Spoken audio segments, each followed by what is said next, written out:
जय हिंद बच्चों। आज 11 मई 2020 है। क्लास 9 में मैथमेटिक्स में हमारा जो चैप्टर चल रहा है वो है बहुपद, पॉलिनोमियल कहते हैं जिसको। और इसमें जो हमने लास्ट टाइम टॉपिक पढ़ा था वो था शेषफल प्रमेय क्या होता है। आज हम शेषफल प्रमेय से संबंधित कुछ क्वेश्चंस करेंगे। Remainder theorem related to related questions.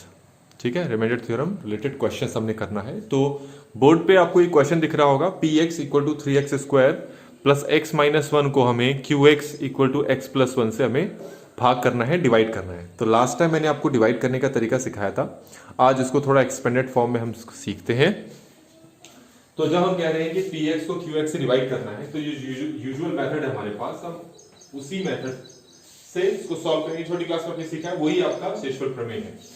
तो आप क्या करो, x प्लस 1 को बाहर रखेंगे हम और 3x square plus x minus 1 को हम अंदर रखेंगे। ठीक है, तो अब आपको क्या सिखा रखा है इसमें, आप यहाँ का हमेशा डिवाइड करते टाइम यहाँ का सिर्फ पहला टर्म देखो आप, और यहाँ का भी पहला टर्म देखो क्या है। तो सिंपल सी बात है, आपको 3x में x का टेबल पढ़ना है, या यूं कहें x में कुछ ऐसा मल्टीप्लाई करना है ताकि 3x स्क्वायर आ जाए। ये थोड़ा सा टफ पड़ जाता है, तो हमारे पास आसान तरीका भी है। x कितने जा 3x स्क्वायर, ठीक है, x कितने जा 3x स्क्वायर। तो आपको यहाँ पर जो टर्म लिखनी है वो पता नहीं है अभी, तो उसके दो तरीके हैं। एक तरीका ये है कि आप इसको इससे डिवाइड कर लो, डिवाइड करने पे जो आएगा वही चीज आपको इससे मल्टीप्लाई करनी है। जरा इसको देखते हैं। तो हमें 3x स्क्वायर लाना है ना, तो आप क्या करो, 3x स्क्वायर को x से डिवाइड करके देखो, 3x स्क्वायर को x से डिवाइड करके देखो। तो इसमें क्या होगा, यहाँ 2x है, एक x कैंसिल हो जाएगा, तो कितना आ गया 3x। तो आप ये चीज याद रखें कि x में आपको कितना मल्टीप्लाई करना है 3x। तो आप मल्टीप्लाई करके देखो, x को 3x से मल्टीप्लाई किया तो कितना आ रहा है हमारे पास 3x स्क्वायर। तो यहां पर कितना आ गया 3x स्क्वायर। इस तरीके से आपको करना है। अब ये जो 1 है, 1 को भी आप 3x से ही मल्टीप्लाई करोगे। 1 के लिए अलग से ढूंढने की जरूरत नहीं है, आपको 1 को 3x से ही मल्टीप्लाई करना है। तो जब मैं 1 को 3x से मल्टीप्लाई करूंगा तो कितना आएगा 3x ही आएगा मल्टीप्लाई करने पर, तो वो हमारे पास इसके नीचे आ जाएगा। ठीक हो गया। अब इस तरीके से आपके पास एक बहुपद ऊपर, एक पॉलिनोमियल ऊपर है, एक नीचे है, हम इन दोनों को माइनस करते हैं। तो माइनस करने के लिए इसके साइन देखो कितना है, इसका साइन है प्लस, तो हम अप्लाई करेंगे यहां माइनस। इसका है प्लस, हम करेंगे माइनस, और अब हम इसको करते हैं सॉल्व।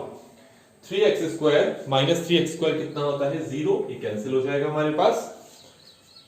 अब ये याद रखिए बेटा, जो ये प्लस का साइन है, अब इससे हमें कोई मतलब नहीं है, आपको सिर्फ इसका आगे का साइन और ये वाला साइन देखना है। ठीक है, तो x माइनस 3x कितना होगा आपके पास माइनस 2x, और ऊपर से माइनस 1 हमने नीचे उतार लिया।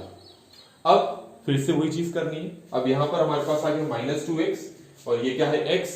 तो x में मैं कितना मल्टीप्लाई करूं कि ताकि मेरा कितना आ जाए माइनस 2x आ जाए। तो वही चीज करनी है, आप माइनस 2x को x से डिवाइड करके देखो, तो ये कैंसिल हो गया, तो कितना बचा आपके पास माइनस 2। इसका मतलब है x में मैं कितना मल्टीप्लाई करूंगा माइनस 2 मल्टीप्लाई करूंगा, तो ही मेरे पास कितना आएगा माइनस 2x। इसी तरीके से जो 1 है, इसको किससे मल्टीप्लाई करना पड़ेगा माइनस 2 से। तो 1 को अगर मैं माइनस 2 से मल्टीप्लाई करूंगा तो कितना आ जाएगा माइनस 2। अब इसको सॉल्व करते हैं। यहां पर ये माइनस है तो चेंज होके हो जाएगा प्लस, ये माइनस है तो चेंज होके जाएगा प्लस, ये कैंसिल हो जाएगा, तो क्या बचा आपके पास माइनस 1 प्लस 2 1। तो आपके पास रिमाइंडर कितना आ गया 1। ठीक हो गया। तो इस तरीके से हमने ये सॉल्व कर लिया है।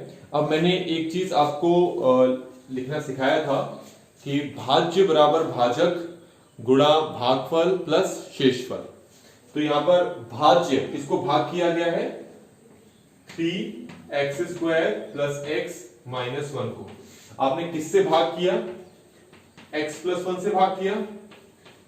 भागफल कितना आया 3x माइनस 2 आया, और शेषफल कितना आ गया 1। इस तरीके से हमारे पास यह क्वेश्चन जो है वो कंप्लीट होता है। हम एक और क्वेश्चन देखते हैं और समझने की कोशिश करते हैं कि हम किस तरीके से डिवाइड करें। तो बच्चों, हमारे पास जो अगला क्वेश्चन है उसमें जो px है 3x4 माइनस 4x3 मतलब 4x cube minus 3x minus 1, हमें इसको डिवाइड करना है x माइनस 1 से। ठीक है, तो डिवाइड करने का वही तरीका हमारे पास है, हम लिखते हैं x माइनस 1 रहेगा बाहर और यहां पर हम रखेंगे 3x4 minus 4x³ minus 3x minus 1। अब डिवाइड कैसे करेंगे हम? सबसे पहले देखो पहली टर्म क्या है इसमें, ये जो पॉलिनोमियल दे रखा है इसमें सबसे पहली टर्म है 3x4 और यहां पर जो पहली टर्म है वो क्या है? x है। तो हमें क्या करना है, हमें x में इतना मल्टीप्लाई करना है ताकि हमारे पास 3x4 आ जाए। ठीक है, जैसे एक और एग्जांपल लेते हैं, जैसे यहां पर 4 है और मान लो 2 है, तो 2 में कितना मल्टीप्लाई करूं कि 4 आ जाए? 2 2 4। पर क्योंकि यहां पर वेरिएबल्स हैं, चर हैं, तो इसलिए ये चीजें डायरेक्टली करना थोड़ा सा मुश्किल होता है। तो हमारे पास इजी वे क्या है, आपको कितना मल्टीप्लाई करना है कि 3x4 आ जाए, ये समझने के लिए आप इसको पहली टर्म को यहां पहली टर्म से डिवाइड कर दो, अलग से रफ में आप डिवाइड करके देखो। तो 3x4 को आप x से डिवाइड करो, ये कितने x हैं? 4, नीचे कितना है? 1, तो 1 कट जाएगा तो बचे कितने? 3, तो हमारे पास आ गया 3x की पावर 3। तो इसका मतलब ये हो गया कि x में अगर मैं 3x की पावर 3 को मल्टीप्लाई करता हूं तो मेरे पास कितना आता है? 3x की पावर 4। ये चीज हो गई हमारी आसान। अब क्योंकि जो इसमें सेकेंड टर्म है -1, उसके लिए अलग से कोई नंबर ढूंढने की जरूरत नहीं है, उसको भी इसी से ही मल्टीप्लाई करना पड़ेगा। तो -1 को अगर मैं 3x³ से मल्टीप्लाई करता हूं तो मेरा आंसर आता है -3x³। वही आएगा, बस साइन माइनस का रख जाएगा। अब हमारे पास जो दो टर्म्स आ रही हैं, ऊपर एक पॉलिनोमियल है, नीचे एक पॉलिनोमियल है, हम इन दोनों को माइनस कर लेते हैं। तो माइनस कर कैसे करते हैं, उसके लिए इसके आगे साइन देखो क्या है, कोई साइन नहीं, मतलब प्लस है, साइन चेंज होकर जाएगा माइनस, यहां है माइनस तो यहां जाएगा प्लस, आगे कोई टर्म है नहीं तो बस इतना ही चेंज हम करेंगे। पहला टर्म हमेशा कट जाता है, अब याद रखें, क्योंकि 3x4 माइनस 3x4 0 होता है। अब यहां पर देखिए क्या लिखा है, -4x³ प्लस 3x³। अगर दोनों को हम माइनस करते हैं तो हमारे पास कितना आता है? -4x³ प्लस 3x³ होता है -1x³। 1 लिखो ना लिखो एक ही बात है, ठीक है। ये साथ में हमने -3x कॉपी कर लिया और -1। अब फिर से हम वहीं पहुंच गए। अब हमें क्या करना है, x में कितना मल्टीप्लाई करूं ताकि -1 लिखो एक ही बात है, वैसे जरूरत नहीं पड़ती है, लेकिन समझने के लिए अगर जिसको समझ में नहीं आता है वो 1 लगा के भी सॉल्व कर सकता है। तो x में कितना मल्टीप्लाई करूं ताकि मेरा -x³ आ जाए, तो फिर वही इसको इससे, मतलब यहां की जो पहली टर्म है उसको यहां की जो पहली टर्म है उससे डिवाइड करते हैं। आपके पास है -x³ और वो है आपका x, तो ये कैंसिल हो गया, तो आपके पास कितना आया? -x²।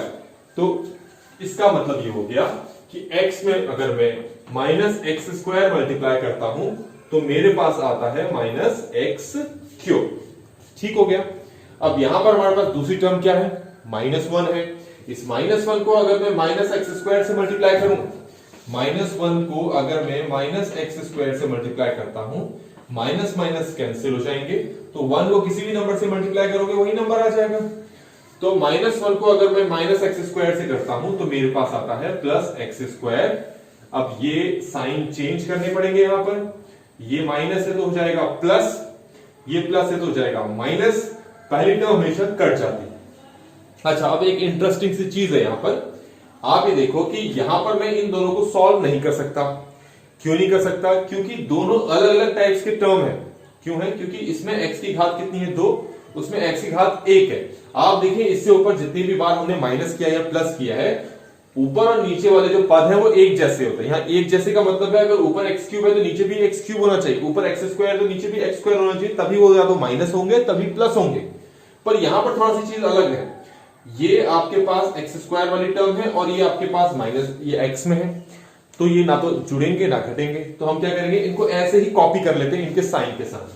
तो ये क्या लिखेंगे? -x², ऊपर क्या है? -3x, और ये क्या है? -1। फिर से एक नई पॉलिनोमियल आ गया।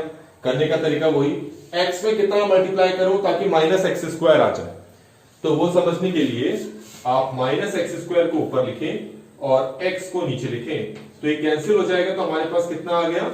-x। इसका मतलब ये हो गया कि x में हमें कितना मल्टीप्लाई करना है? -x।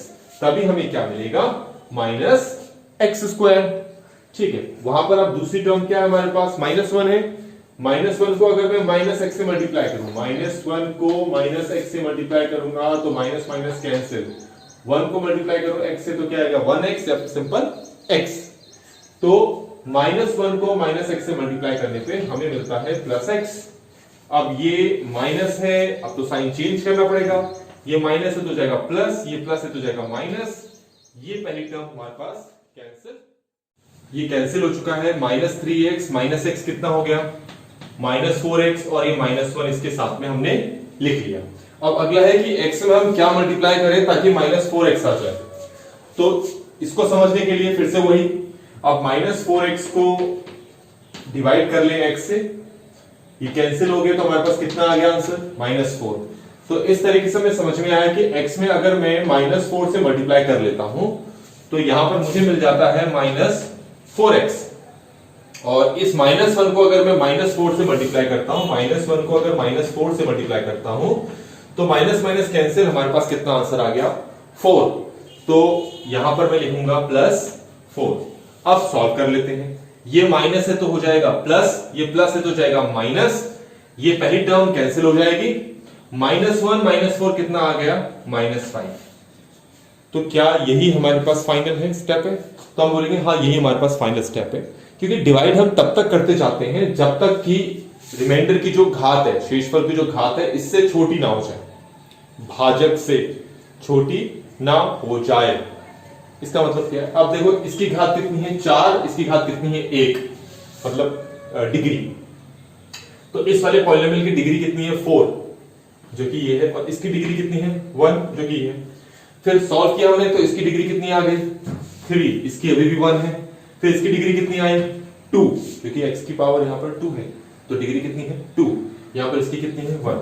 फिर यहां पर डिग्री कितनी आई 1, यहां पर कितनी है 1, और फाइनली इसकी डिग्री कितनी होगी 0, इसकी कितनी है 1। तो जैसे ही डिग्री इससे छोटी हो जाए तो उसको बाद उसको सॉल्व नहीं करना। अगर ये 2 होता, यहां पर डिग्री x² होता, मतलब डिग्री इसकी कितनी होती 2, तो कहां तक सॉल्व करते, यहां तक, ये हमारा फाइनल आंसर होता है। अगर यहां पर 3 होता पावर, तो यहां पर फाइनली हम यहां पर रुक जाते, मतलब अगर ये 3 है और डिग्री यहां 3 है तो भी सॉल्व करो, यहां 3 है और डिग्री यहां पर 2 है तो फिर सॉल्व नहीं करना है। वैसे यहां पर डिग्री अगर 1 है तो यहां पर अब डिग्री कितनी हो गई है 0, तो इसके बाद इसको और सॉल्व नहीं करना है। तो फाइनली हमने ये कंप्लीट कर लिया है। आपके बुक में और इस टाइप के क्वेश्चन दे रखे हैं, उन्हें कंप्लीट करो। जय हिंद।